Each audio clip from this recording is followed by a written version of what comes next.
So what we have today is Series X, no power, no beep, no light, no nothing. Let's get started. So we just assembled the Series X, and what we're gonna do is hook up the power cord to the power supply. And we're gonna test for voltage coming off of the power supply. We should have like 11.8 to 12 volt coming off of there. And as you can see, we have the 11.8. So on this particular step, I went ahead and removed both of the boards, the SB board and the main board. We're going to assemble them in a way to try to identify where the issue is coming from with a thermal cam. I have a special cord that I made from an old Series X power supply. That's going to be the smaller node coming off here, and then one that I pulled off of a 1S and just chopped it up in order to kind of extend that smaller cable. So I have the power supply hooked up, not powered on just yet, but we have it hooked to the main board, and I have, as you can see, the little extension cord hooked to the SB board. I haven't hooked up the main ribbon just yet. We're gonna apply power and watch with the thermal cam and see if anything pops out at us. If nothing pops out at us, then we're gonna go ahead and apply the ribbon and see if that makes a difference. And then after that, if we still get nothing, then we're gonna hook up a power button in order to start trying to apply power and see if it's happening in the process of that.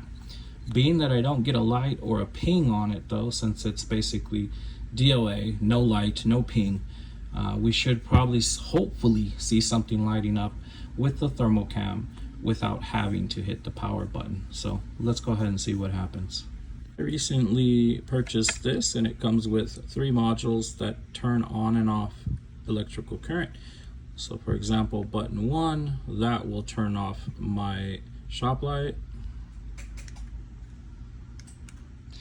And then number 2 is going to turn off the AC power.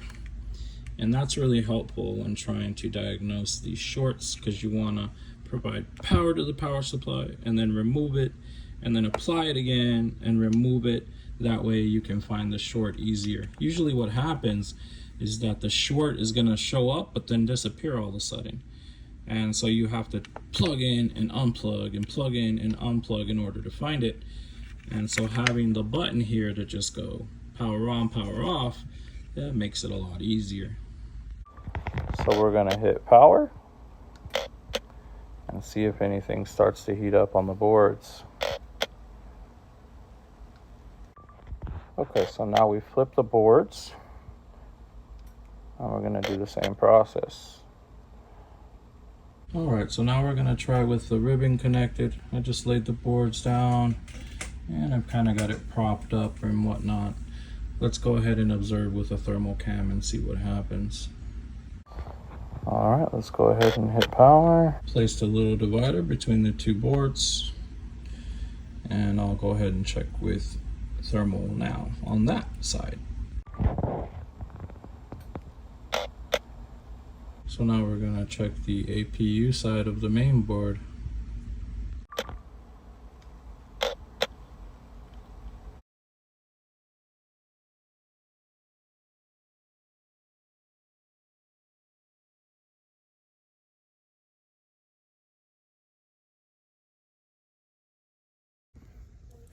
So we have a short here on the main rail.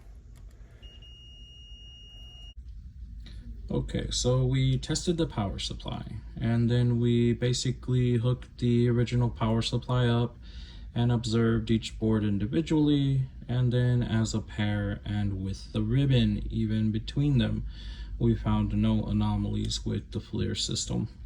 So now what we've resorted to doing is using a benchtop power supply, and I applied power to the main rail, which is going to be the 12 volt connector here. This is your positive side on those pins, negative side on the bottom pins. So I injected 1 bolt, then 2, then 3. My ground's over here, and then I'm using this to inject into that connector. And so what I spotted was right in this area. You'll see a little arrow going there. Something was getting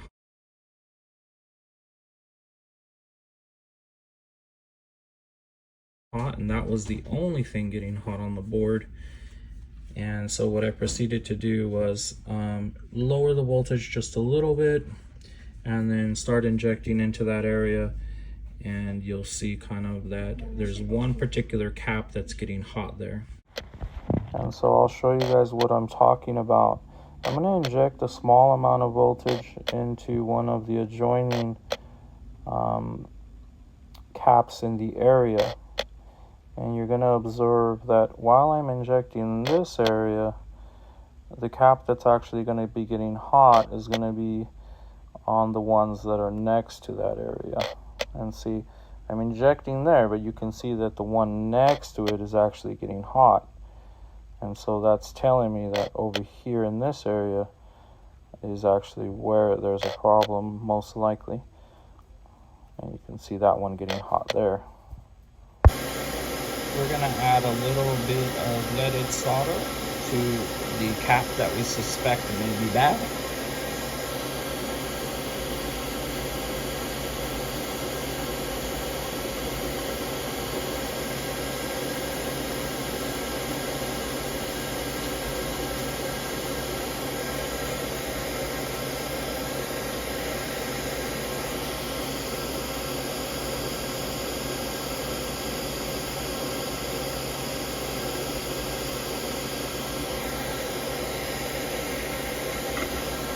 That'll make it a little bit easier to lift with the hot air. Just makes it a little quicker.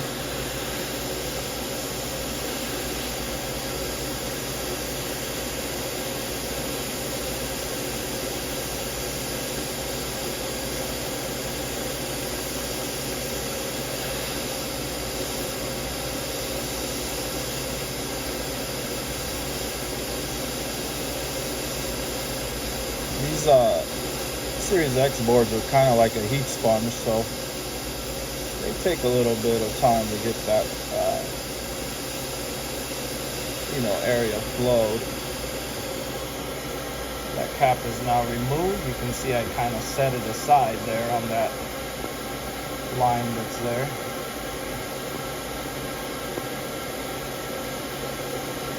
And we'll test for shorts now. Alright, so we're going to check those pins again on the main rail. This is the 12-volt line, and see if we get that ping again. And as you can see, we do not have the ping, and so that's a good indication that the short has been resolved. We're going to check that general area now as well. We're going to touch our probe to ground over here, and then we'll touch in that area to see if we get a ping on each side of the caps. And as you can see, there's only ping on one side of the cap now, which indicates that the short has been resolved. And even on these other ones as well, we're only getting the ping on the ground side and not on the hot side.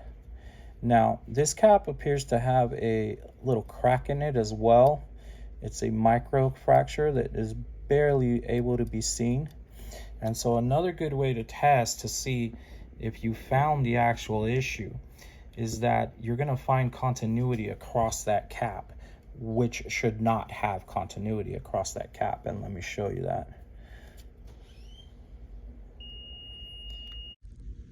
One of the best ways that I found to measure the capacitance on these smaller components is to stick them on a piece of tape, masking tape. Just roll it over like a barrel and then smash it down. That'll hold that for you so you can get your proper measurement off of it. And so we're just going to press down on it here, and we're going to see what kind of capacitance it has.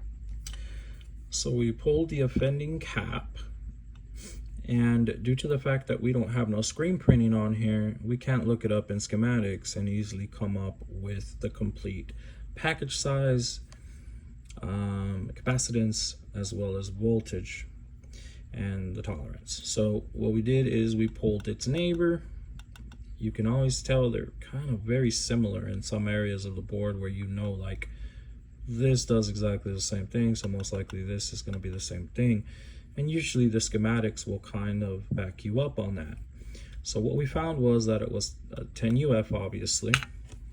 Now, pulled up the earlier revision board on Google, and in that same area, so let's say, for example, CAP 579, right? We'll look up CAP 579 schematics. CAP 579 is going to tell you exactly what we know: 10UF, 10%, 25 volt, 0805 package. And if you look along that area, you can see that all of those match up in the voltage as well as the tolerance. The only difference is, I think those smaller caps are going to be the 1UF. So those 0402s are going to be the 1UF. But this is what we needed to know: 10UF, 10%, 25 volt, 0805. Now, I think what we have on this board, to be honest with you, is an 0603 package, but an 0805 would suffice if we don't have the 0603 package. Here's our caps. Let's look at what we do have. And there's a lot of different ones in here. Let's see. There's a 0805. I think this is what we're looking for. And 10UF, 25 volt, 10%, and this is the 0805. Let's look at a comparison in the size of the 0603 to the 0805. You're going to see that they're not a huge amount of difference in the actual width. It's just the tallness is a little more on the 0805. So that will be fine. We can easily get that in there and get that to solder properly. So that's our next step.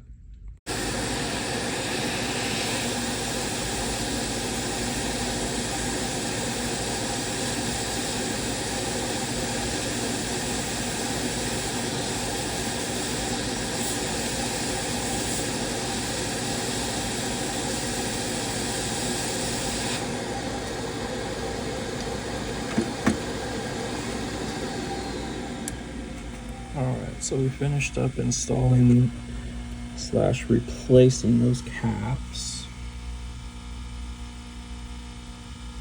And everything's looking good. You can tell the slight difference in the package size right here, but that thing's in place, so no big deal. Alright guys, ran into a really unusual one on this one. So we found and basically eliminated the shorts on the board. And then I go to put it all back together and I still have no power. So I went back and I checked the PSU output, and strangely enough, the PSU had failed. And so I ended up having to swap out the PSU also, which is hella strange. So we had a bad PSU and we had a bad capacitor and short on one of the main rails. And so now we've got some power, and this thing is good to go. Very pleased with the outcome. Took a little bit of legwork and unfortunately had to throw a PSU at it. That obviously cuts into my profit, but it is what it is. But we got it, guys. Thanks for watching.